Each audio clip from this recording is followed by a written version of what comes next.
do is assemble this thing pretty much from start to finish. Now, when you get it, it's going to come in a crate, and then you're going to be left with a tire, a fender. You're going to have your trunk, which is already mounted, but it's very easy, so we're going to kind of show you. And then you're also going to have your handlebars here that will not be bolted and assembled. So, and then you'll also have this plastic front end here. So let's start out with what you want to assemble first, Dave. Okay, so we can start out with the top end here. Some of the most important things are just making sure your lights are connected. Color coded, very easy. Green to light blue, green to light blue, no problems. Orange to green, clips right in like so. You will also catch and find a pink wire that's not connected. Do not connect this. This is for 60 volt circuits only. You have a 48 volt, so you do not need to connect this. You just tuck that safely in there. Then what you're going to want to do is, before you bolt this all up, you're going to want to make sure that you get this axle bolt right there. So that is basically one bolt to hold on. One bolt. Okay, cool. So that's basically step one. So then what you're going to do is you're just going to line these up. You'll see the little screw holes here. Yep. They're going to match up to the front face right here and here. Got it. Just go ahead, make sure your wires aren't being pinched. Line those guys up like so, and then you'll install your screws. So taking your Phillips screwdriver, you're just going to want to install some of these screws right here that's going to hold on to your front headlight assembly. Just want to go nice and gently tight. Don't overdo it, you will crack the plastic. So like so. And then look, now we've got our entire thing hooked up, rigged up. Let's talk about the key really quick, and the underneath the seat you've got your circuit breaker. Yep. So this will be battery power. If you notice that when your vehicle's ready to drive, it's not getting any power, flip that circuit breaker to the on position.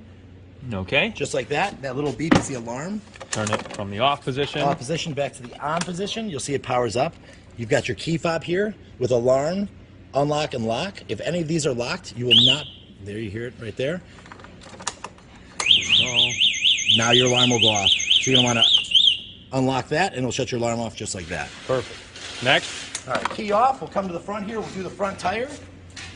So what do we have here tool-wise? Tool-wise, we are using a ratchet, pair of pliers, a 12 millimeter socket, a 14 millimeter wrench, as I said, Phillips screwdriver, an extension, and a number 6 hex key or Allen. Okay, and so this is going to come in the crate along with the unit, right? Yes. So you want to make sure. Spacer. Doesn't this? So when you get the crate, it's going to be held in with the crate. Correct. Using this. You will find this already installed, so do not discard. Don't hold on to it. Do not throw that away, please. It'll be installed just like this in the crate. Gotcha. So that is for you to use for assembly. Okay, so next. Okay, so now we're going to take our tire. You're going to notice this is your brake drum right here, and your brake will be hanging from the side or zip tied up. The only thing you really have to pay attention to, the most important, is this notch and this little nipple that comes out here from the fork. That must be installed inside, just like this. Okay? Yep. So, we're going to go ahead and we're going to take our tire. Go ahead and install your brake inside the drum, like this. Move it up into position so that that nipple is sitting within that little slot. And then on this side here. So what I recommend you do is start your axle just like this, and then you're going to take that little spacer that was on the end of it right here, and you're going to put it in between the fork and the actual bearing itself. This is the bearing in here. So just slide it in, and then you just kind of work it through, making sure that your nipple is staying in the little groove right there. That is the most important. You can kind of look in here if you need to kind of line it up, and then you're just going to walk it through just like that. Once you're through, take your nut, put it on the end, and tighten it down right away so you don't forget. That's going to be a 12 on the bolt side, and it's going to be a 14 on the nut side. Tighten it down just like that, and there you go. If you're finding out that your front brake isn't working, you just adjust it by turning this finger screw right here.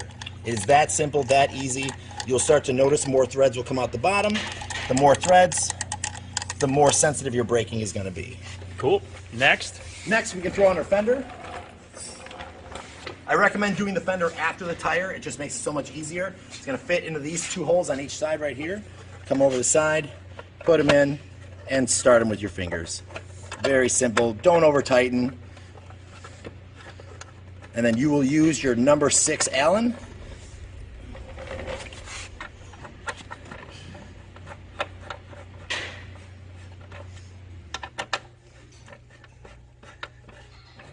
And making sure you do both sides. That's your front fender. And next, we're going to put some of the finishing pieces on. This piece right here just covers that neck bolt to the handlebars. So when you slip it in, it will just slip right forward and pop right into place, just like that. Come around the front, you'll grab 2 screws with your Phillips screwdriver and secure those in. Those are going to secure right here and right here. There's just 2. okay. So installing that second screw just to make sure everything's nice and tight.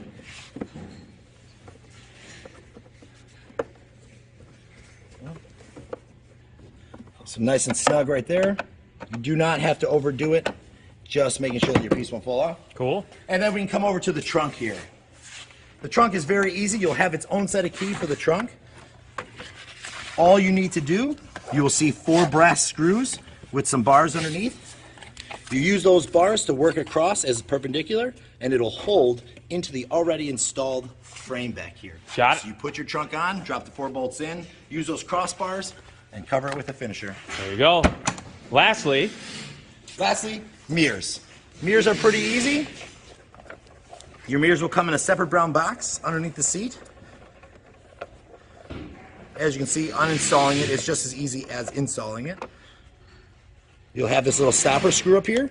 You'll back that up all the way, put it right in the hole, and righty-tighty. there you have it.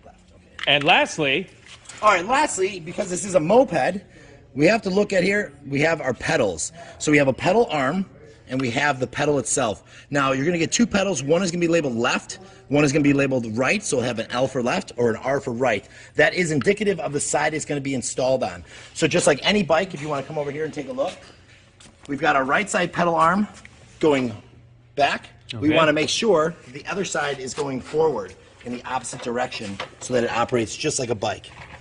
So install that on the square right there. Take your bolt, thread it in, and we're going to use the same 12mm socket we were using before.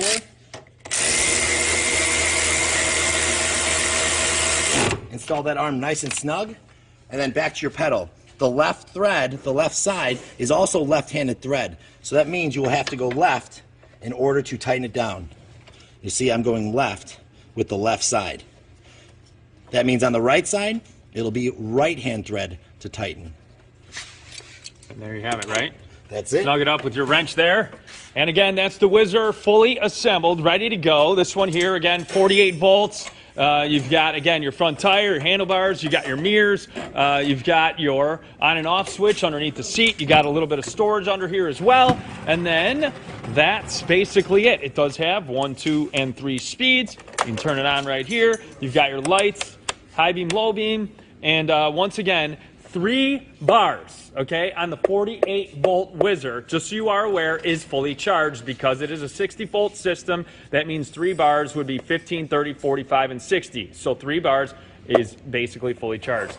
That's it today on this Whizzer here. If you have any questions, contact us. SaferWholesale.com.